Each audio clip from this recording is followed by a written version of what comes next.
He's far beyond cogent. In fact, I think he's better than he's ever been. Intellectually, analytically, because he's been around for 50 years. And, you know, I don't know if people know this or not, Biden used to be a hothead. Sometimes that Irishman would get in front of the reasoning. Sometimes he would say things he didn't want to say. This is, and I don't really, you know what, I don't really care. Start your tape right now, because I'm about to tell you the truth. And F you if you can't handle the truth. This version of Biden, intellectually, analytically, is the best Biden ever. All right. It is beyond parody at this point. This is clearly not the best version of Joe Biden. And the Biden family this week tried to blame his staff, saying Joe Biden was over-prepared for the debate on Thursday night, which, by the way, is not a real thing. Over-prepared is an oxymoron. You can't be over-prepared. Ask yourself seriously, have you ever over-prepared for something and then not delivered? Probably not. If you over-prepare, typically you do well. But we're seeing something now from the media that we haven't seen since Donald Trump was president. Headline after headline begging Joe Biden to go away. Tom Freeman in the New York Times. Joe Biden is a good man and a good president, but he must bow out of the race now. Frank Bruni. Biden cannot go on like this. Patrick Healy. High anxiety from Democrats over Biden's debate performance. Ezra Klein. Is Biden too old? America just got its answer. For the first time, this 4-year hoax by the Democrats, the media, Joe Biden's doctors, the Biden family, that Joe Biden is somehow still fit to be president is finally over. And that's the real big lie. The lie that Joe Biden is okay. Nothing to see here. And the constant don't believe your lying eyes narrative. And no one is more guilty of keeping the lie alive than Jill Biden, the First Lady and first elder abuser. No loving wife would ever put someone they love through what we all saw on that debate stage last Thursday, right? Wrong. Meet Jill Biden. This is the same woman who insists that we all call her doctor because she got an EDD from the University of Delaware online in 2007.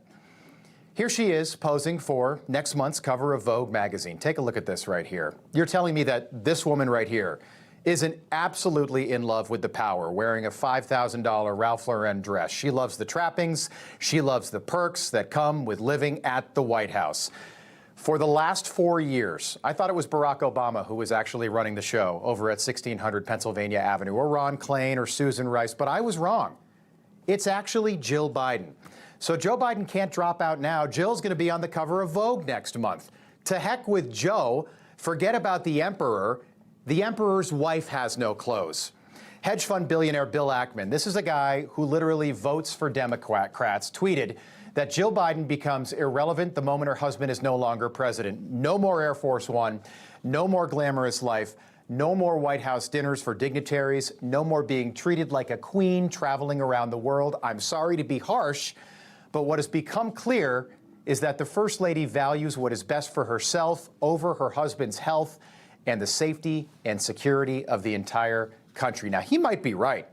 People talk about how Joe Biden always wanted to be president, but we were wrong. We were wrong all along. It's Jill Biden that has wanted Joe Biden to be president. Jill wants it more than Joe, and now that she's got it, to hell with Joe. She's not giving it up. And she doesn't care what Nancy Pelosi or Michelle Obama think. Her husband is president, so to hell with them too. They aren't taking this away from Dr. Jill Biden. Look at the desperation from poor Jill Biden the night of the debate. Joe, you did such a great job. You answered every question. You knew all the...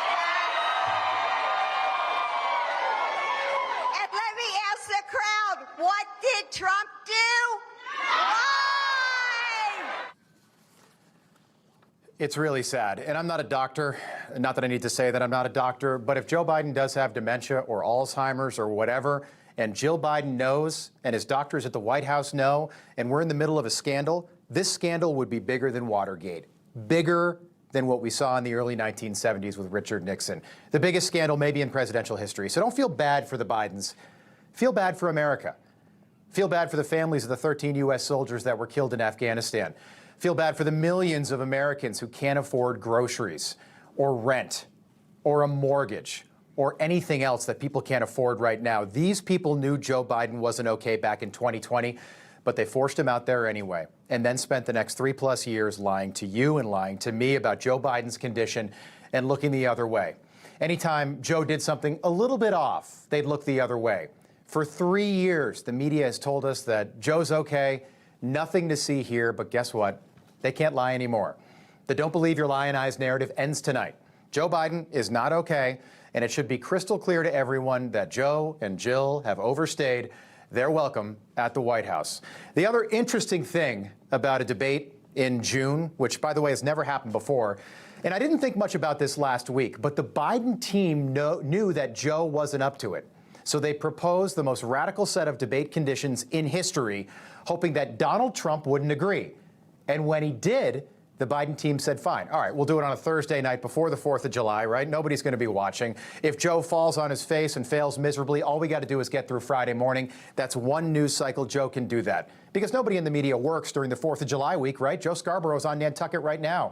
Mika's in Maine. Everyone at CNN's on Martha's Vineyard right now, or the Hamptons, or somewhere very nice. Remember when Robert Hur, the special counsel, called President Biden a, quote, elderly man with a poor memory? Guess what? He was right.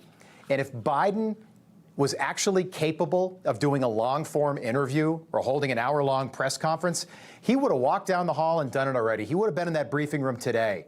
He would have been there today and taken questions, but he can't. Those days are over. Joe Biden will never be able to do this again on his own without a teleprompter. You wouldn't trust Joe Biden right now to deliver your mail or watch your kids. He couldn't be a greeter at Walmart at this point, and yet Democrats still want to believe in this magical thinking that a man you wouldn't trust to walk your dog is somehow still capable of doing the most stressful, the most important, the most demanding job on the planet, President of the United States.